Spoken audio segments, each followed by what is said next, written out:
Sri Lanka's most powerful news brand.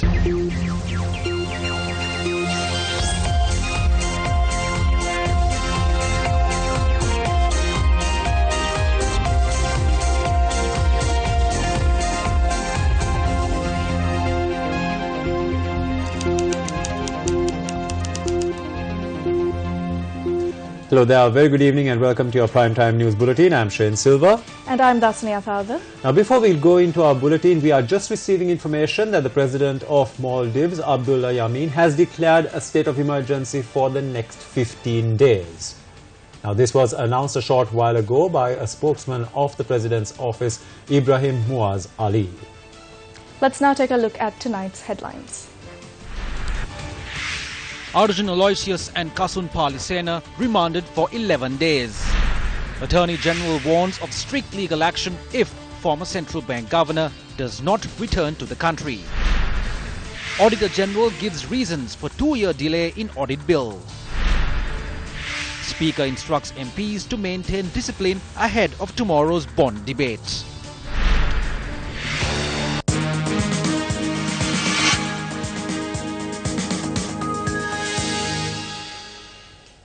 The owner of Perpetual Treasuries Limited, Arjun Aloysius, and CEO Kasun Palisena were further remanded until the 16th of February. The suspects were produced before Fort Magistrate Lanka Jairatna once again today. Arjun Aloysius and Kasun Palisena were brought in a prison bus to the Fort Magistrates Court from the Colombo Remand Prison this morning. Additional Solicitor General Yasanta Kodagoda, appearing for the state, said the case does not relate to the report of the Presidential Commission of Inquiry into the Treasury bond issue. He stressed the case was filed based on the investigations carried out by the Criminal Investigations Department. The investigation followed a complaint filed by the Central Bank Governor, Dr. Indrajit Kumaraswamy. He added when the CID produced a B report in court on Friday, it was based on the investigations carried out by the CID and the evidence and investigative material obtained at the Presidential Commission of Inquiry. President's counsel Kalinga Indatissa and a number of attorneys appeared on behalf of the suspects and produced facts in court. The President's counsel pointed out the Commission report only speaks of an avoidable loss and not an actual loss. However, the magistrate said they are not the same thing. There are similarities. Attorney Solicitor General Kodagoda said the second, third and fourth suspects mentioned in the B report, Arjun Aloysius, Kasun Palisena and Perpetual Treasuries Limited, aided in the criminal breach of trust committed by Arjuna Mahendran at the controversial bond auction on the 27th of February 2015. He said this was a conspiracy done together with Arjuna Mahendran. Yasanta Kodagoda went on to say the conspiracy can be proven if one of the conspirators turns crown witness or based on circumstantial evidence. He noted the suspects had acted in a conspiratorial manner at the auction. He requested the magistrate to call for an independent report from a judicial medical officer not attached to the prison's hospital in the event the suspects say they need to be hospitalized after they are placed in remand custody. The counsel for the suspects were given 2 days to make written submissions. The Attorney General's Department and Criminal Investigations Department were ordered to make their submissions within 2 days after the submissions produced by the defense. The case will be called up again on Friday and Aloysius and Palisena were returned to remand custody. Former Central Bank Governor Arjuna Mahendran has been named as the first suspect in this case. Attorney General Jayantha Jayasuriya, speaking exclusively to Newsfirst, said if former Central Bank Governor Arjun Mahendran fails to appear before the Criminal Investigations Department before the 15th, legal action will be instituted against him. On to another story that made the headlines tonight now. Auditor General Gamini Vijayasinghe said he would have had the opportunity of assisting the bond scam investigations if the National Audit Bill had been introduced. When asked by Newsfirst, Vijayasinghe said the Attorney General had approved the National Audit Bill. The introduction of a National Audit Bill was one of the main campaign promises of the Yahapalaniya government, which they pledged to accomplish during the first 100 days in office. The 19th Amendment to the Constitution, which was adopted on the 15th of May 2015, paved the way for independent commissions, including the Audit Commission. Members were also appointed to the Commission. However, Parliament has so far failed to take any action to move the National Audit Bill forward. The 19th Amendment to the Constitution clearly states that it is the responsibility of the President to ensure the function of the independent commissions. However, it was the Prime Minister's office that took on the responsibility of the National Audit Bill and obtained cabinet approval. This is where the delays began. A lot of time was taken because they amended this bill on 23 separate occasions. This commission has been functioning for 2 years and the monthly expenditure is around 2 million. It employs 21 people.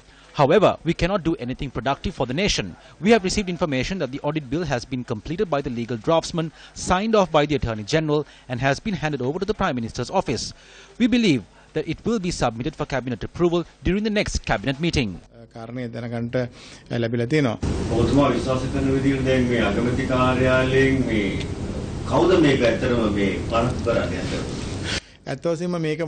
I try not to level my finger at politicians. There are a group of corrupt secretaries who want to delay this act.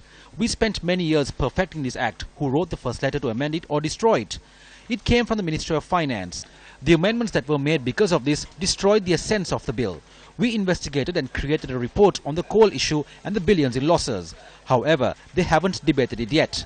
We created a report on the 15 billion loss caused due to the importation of rice. No one is talking about this. We have also formed a report about the Gim River project. It is something similar to the silk cloth case. We have reports on the creation of the D.A. Rajapaksa Museum's construction. In the bond scam, we clearly identified that a loss was caused due to mistakes made by the governor of the central bank. If the audit bill was active, we could have immediately issued the surcharge for the losses caused.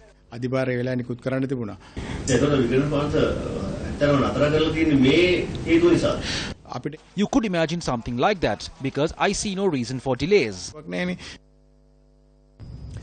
The central bank treasury bond scam, how much has it cost the government or the country we call Sri Lanka?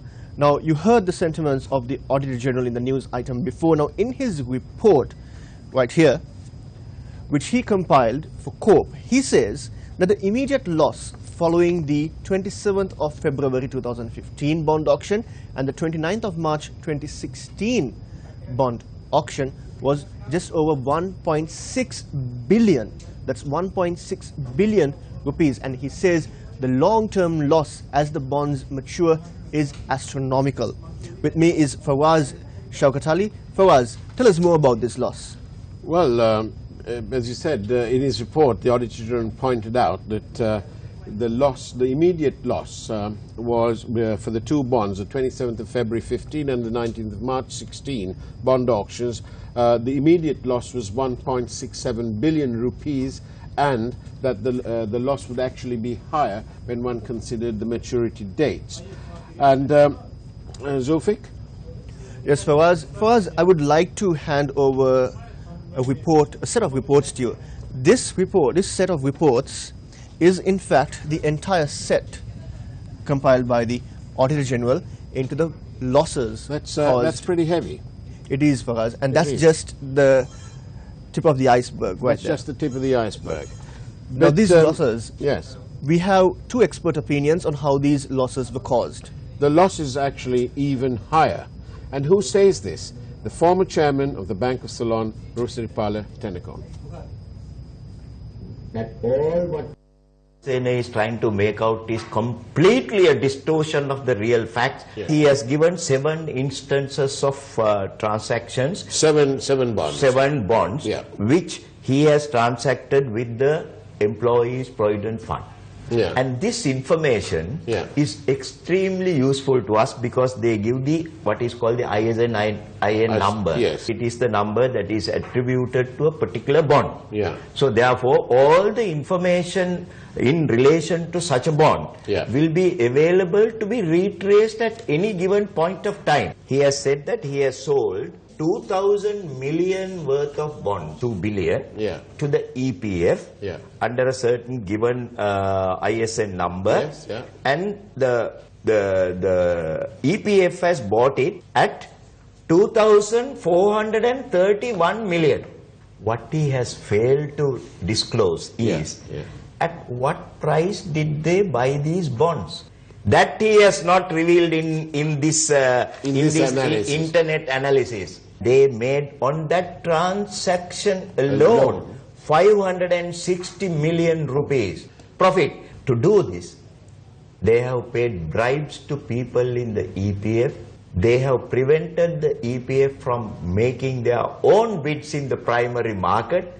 They have stopped them from coming into the primary market. They have asked them to wait till they purchase it at a lower price and sell it at a higher price to them.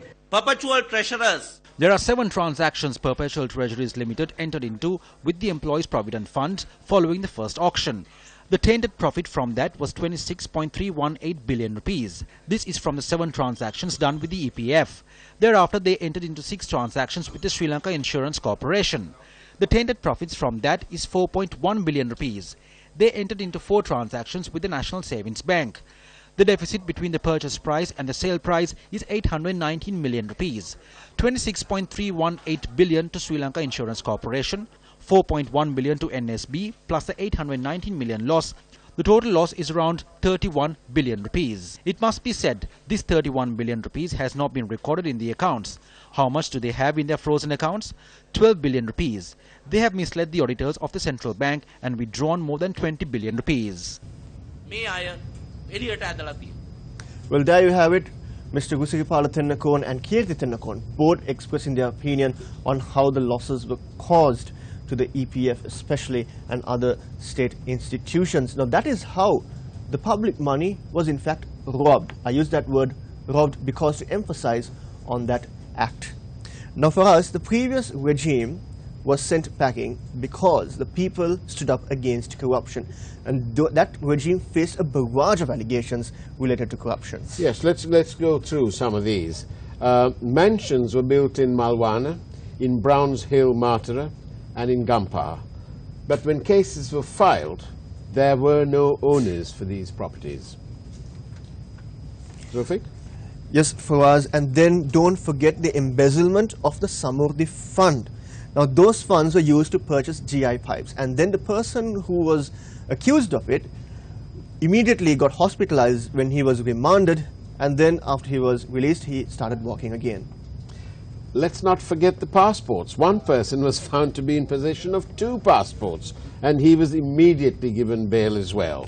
For us, don't forget one individual who was at one of the most prominent positions in government had to count the bars of his cell because of the silk cloth incident following the instructions of his superior. And then we come to the infamous MiG deal, where payments were made to a mysterious third party for fighter jets. Now, this entity has disappeared from the face of this earth. Then for us, we come to another important incident, that is the establishment of a private maritime security service. This was established, taking away the revenue generated by a well-known and respected Sri Lankan Navy. And then there were also allegations that this private maritime security service was established to train mercenaries. And then finally, there was Mihin Lanka, which was launched and now is bankrupt. Sri Lankan Airlines is nearing bankruptcy. For us, don't forget these 2 words, land grab. Let's start off by saying that the property on which the former army headquarters was located in was given for a hotel development project, and now there's a big hotel there. And then there were also lands that were given based on a person's whims and fancy for the port development project as well. Indeed. And then, of course, there was public funds were looted, claiming hotel projects will be launched. For us, there's a bit more to that, because some people failed to even declare how they generated their money. And one of the key explanations given was that this was from their grandma's bag of gems. A new government was elected, driving out the old, promising to stop corruption and waste. But what happened? Zulfik? Well, for us, first deals were reached by these individuals with these rogues, and if you start moving on this way, the connection with a person called Lukuitan. Now this man is alleged to have been the account holder of all Dubai bank accounts that belong to the Rajapaksas. But before 2015, for us, the opposition questioned, are they using gold to construct these expressways in Sri Lanka? But after coming into power, for us, they made a very unusual explanation. Commercial loans at high interest rates have been taken for the construction of roads without following the tender process, a departure from process. For us, we mentioned when we spoke about the previous regime about the national airline. Let's move there. Now, fraud at Sri Lankan Airlines. The current government, when they were in the opposition, promised that they will revive the national carrier, which was suffering a loss, and then put all those accountable for its losses behind bars. But we have not seen anything of that sort happening for us. Not at all. And they are yet to call for tenders for the construction of an LNG plant in Kerawalapitia. They promised to bring an end to avant-garde. Then, following these revelations, a minister had to resign as well, but he was reappointed sometime later. It will take us many days, even if we are to report on these one by one of this every single corrupt activity. It's been 70 years since we obtained our independence from our colonial masters, and yet we have failed miserably to put a stop to the scourge of corruption. For us, behind you on screen are just a few people in the previous government who are linked to certain illegal activities or corrupt activities. And behind me are just a few faces that are linked to corruption allegations of the present government. For us, these are just a few. The list goes on, and we might need a few more big screens like this to put all those pictures in. Now, for us, remember, as you said, 70 years since independence, we have failed to put a stop to corruption. Indeed. And Zulfik, but now two key suspects in the bond scam were arrested. But where is the mastermind? And that surely is the 19 billion plus question, isn't it? Indeed, for us, the mastermind, we first had to question what happened to that breakfast meeting. Take a look at these four individuals here. Malik Samaraweekuma was not a minister at that time. But he was the chairman of the United National Party. And advisor to the Prime Minister. Absolutely. Kabir Hashim, who was the Minister of Highways then. And the Secretary General of the United National Party. Mr. Ravi Karunayaka, Minister in charge of Finance. Back then. But he was also the senior deputy leader of the United National Party. And then finally, Arjuna Mahendran, the controversial figure at the central bank, who is at the center of this controversy. Handpicked to be the governor. Indeed, for us. For us, do not forget that when the Cope inquiry took place into the Treasury bond issue, chaired by Sunil Handunnetti, the pressure was so much on Mr. Handunnetti that he stormed out of the Cope sitting. The pressure mounted because several members of the Cope inquiry wanted to add footnotes to this report. Now, they are these 9 personalities in Parliament whom the taxpayers have elected. These individuals wanted to put footnotes to the Cope report. However, the Cope chairman himself in Parliament said that there was undue pressure, but the Cope report finds Arjuna Mahendran responsible for the bond scam. Indeed. And today, he presided over a press briefing and something very interesting to say. You mean Ajit P. Pereira? Yes. He was one of those who added footnotes to the Cope report of Chairman Sunil Handunnetti. Let's have a listen to what interesting sentiments that he had to say. Criminals have been arrested. The people who always said the rogues are being protected will be silenced. Yesterday it was Aloysius, and tomorrow it may be the 34 names mentioned. It can be Mahinda, it can be Gotabaya, it can be Mahinda Yapa, and even Gunaratna. The Presidential Commission has recommended to file cases against all those who have committed wrong, no matter who they are. The law is equal to all. There was no law during the Rajapaksa rule. Murderers and ruffians ruled the country, and one of them is Aloysius, a friend of the Rajapaksas. He is not a person from the UNP. That rogue came into our government and committed a scam within weeks.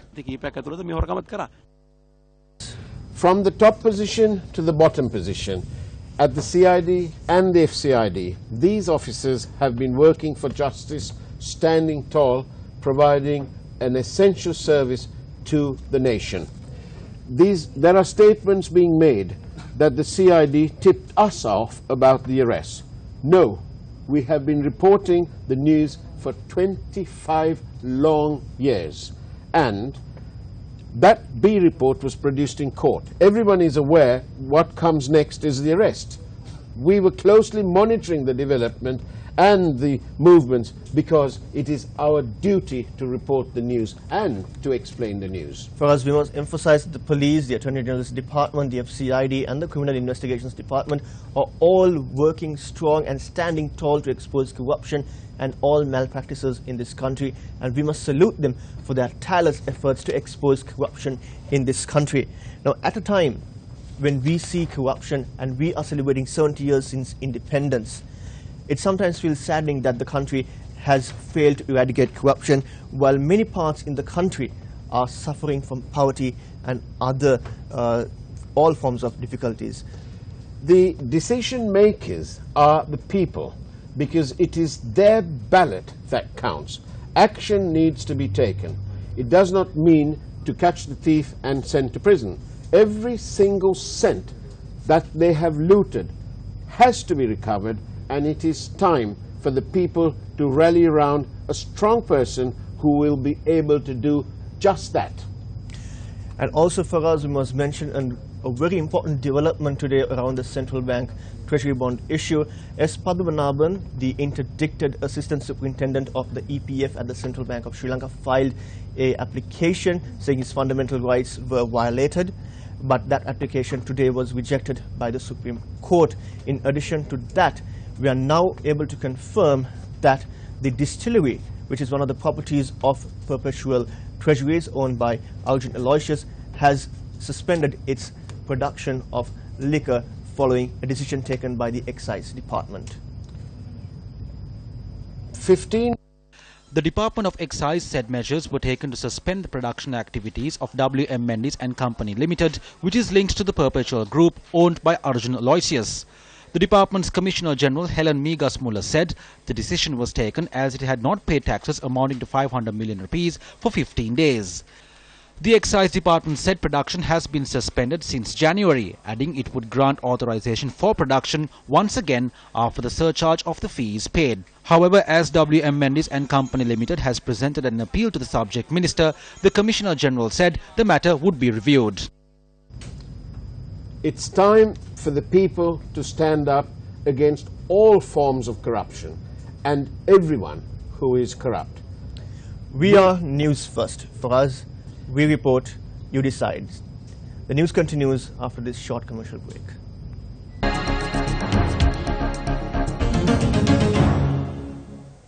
President Maithripala Sirisena attended a public rally in Jaffna this morning. The public rally was held at the Jaffna Municipal Council grounds.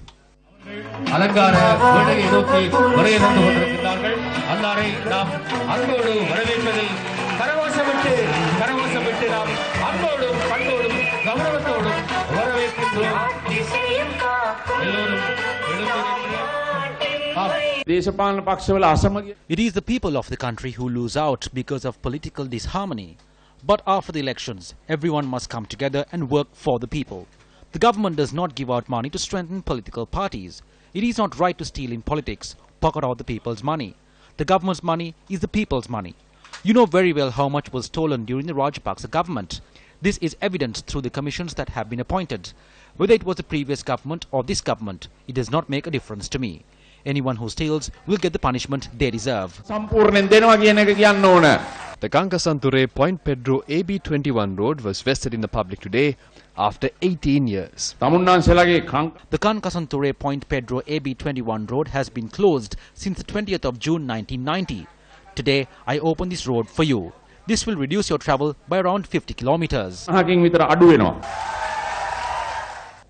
Recent reports by the Department of Census and Statistics reveals that 60% of the country's districts remained in poverty for the 24th continuous month as of December last year.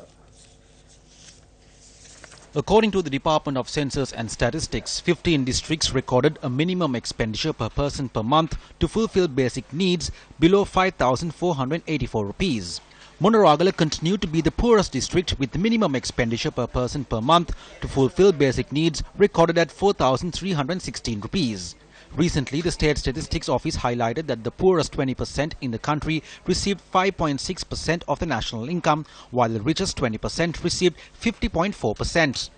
The survey also revealed that 60% of Sri Lankan households were indebted, with the highest percentage of households in debt being reported from Vavuniya, Polonnaruwa and Matale.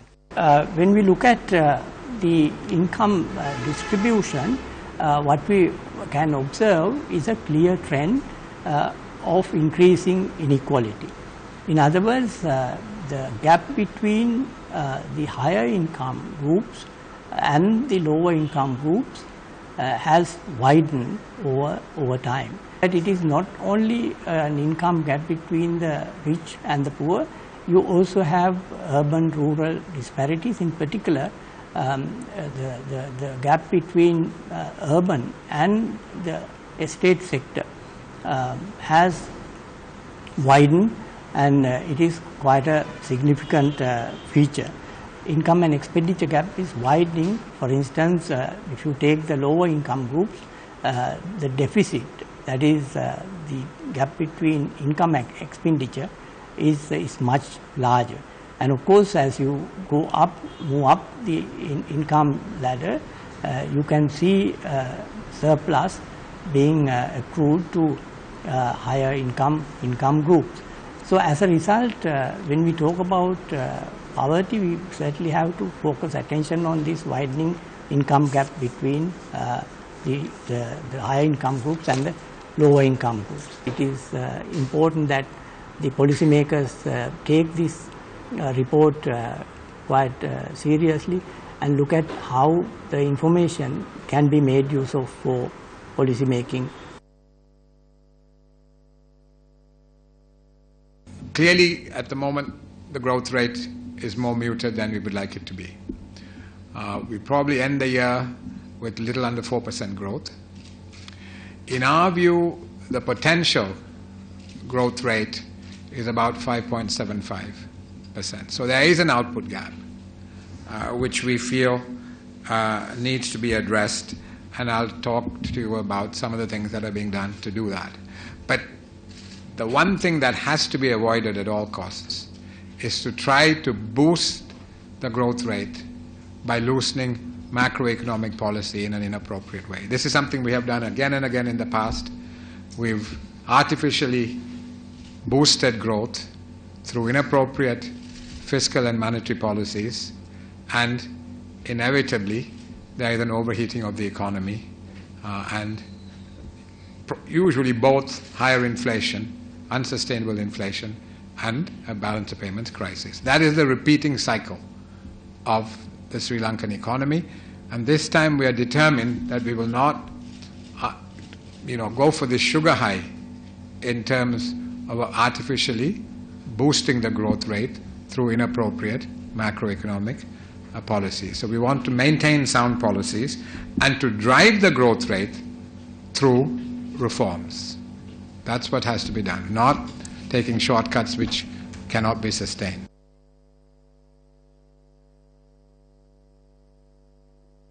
The parliamentary debate on the reports of the Bond Commission and Presidential Commission of Inquiry into serious acts of fraud and corruption will be held tomorrow from 10:30 a.m. to 4 p.m. Following tomorrow's debate, the topic will be taken up for debate once again on the 21st and 22nd of this month.